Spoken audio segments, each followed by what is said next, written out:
हिंगोलीच्या कळमनुरी तालुक्यातील देवजना परिसरात कयाधू नदीला मोठा पूर आलाय। पुराच्या पाण्यामध्ये शेतातील आखाड्यावर जवळपास 18 ते 20 शेतकरी अडकलेत। काल रात्रीपासून हे शेतकरी शेतातील आखाड्याच्या पत्र्यांवर आहेत। शेतकऱ्यांना वाचवण्यासाठी रेस्क्यू टीम रवाना झालेली आहे। हिंगोलीच्या कळमनुरी तालुक्यातील गावात पाणी शिरल्याने मोठं नुकसान झालंय। शेवाळ गावातील घरांमध्ये पाणी शिरल्याने अन्नधान्याची नासाडी झाली आहे। त्याचबरोबर घरातील साहित्याचं देखील मोठं नुकसान झालंय। त्यामुळे गावकऱ्यांना अश्रू अनावर झाले। दरम्यान सरकारने लवकरात लवकर मदत करावी अशी मागणी पूरग्रस्तांकडून केली जाते। शेवाळ गावातून पूरपरिस्थितीचा आढावा घेतला आमचे प्रतिनिधी समाधान कांबळे। हिंगोली जिल्ह्यामध्ये शनिवारी रात्रीपासून जे आहे ते पावसाला सुरुवात झालेली आहे। ढगफुटी सदृश्य पाऊस हिंगोली जिल्ह्यामध्ये बरसतोय। मी सध्या हिंगोलीच्या कळमनुरी तालुक्यातील शेवाळा या गावामध्ये आहे। आपण बघू शकता की या गावामध्ये पूर्ण जे आहे ते पाणी साचलेलं आहे। अनेकांच्या घरामध्ये पाणी साचलं आहे।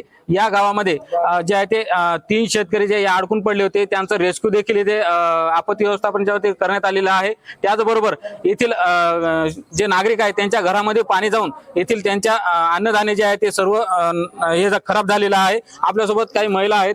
काकू मला सांगा, कधीपासून पाऊस झालाय, कधीपासून तुमच्या घरामध्ये पाणी साचले? 24 तास होऊन गेले आणि सगळं गेलं आमच्या घरात, काहीच राहिलं नाही आम्हाला। आता काय खायला सुद्धा नाही। टाकी आम्ही गॅसच्या गेल्या, त्या गॅसच्या याच्या काहीच राहिलं नाही आमच्या घरात। आज प्रशासनाच्या वतीने तुम्हाला काय मदत केली नाही का? नाही ना, अजून काहीच केलं नाही आम्हाला। जळतण सुद्धा राहिलं नाही, एवढं चक गेलो वाहून सने। आता अशी परिस्थिती तुम्हाला पहिले कधी अनुभवायला मिळाली होती? असा पूर कधी आला होता? त्याला लय 2006 ला म्हणजे पहिल्याच वेळेस असा पूर आलेला आहे या गावात? हो, हे पहिला आता पहिलाच हे। तुमच्या गावामध्ये पाऊस आलेला आहे, पूर्ण कमरे इतकं पाणी आहे गावामध्ये। कशी परिस्थिती आहे एकंदरीतच? आमच्या एकंदरीत गल्लीमध्ये 20-25 घरं आहेत आणि पूर्णतः गरीब कुटुंब आहेत। यातील आता सध्या करा आणि खा पोटभरा परिस्थिती असल्यामुळे सर्वांनी घरात जे अन्नधान्य साठवून ठेवलं होतं ते पूर्णतः खराब झालं आणि साहित्य हे पूर्ण घराच्या बाहेर दरवाजे उघडून वाहून गेलं। अशी परिस्थिती आलेली आहे। बिकट परिस्थिती असल्यामुळे आणि गरीब कुटुंब असल्यामुळे सरकारनं ही प्रत्येक कुटुंबाला कमीत कमी 50,000 रुपयाची तरी आर्थिक मदत करायला हवी असं माझं म्हणणं आहे आणि परिस्थितीवर लक्ष द्यायला सरकारने त्वरित घाई करावी।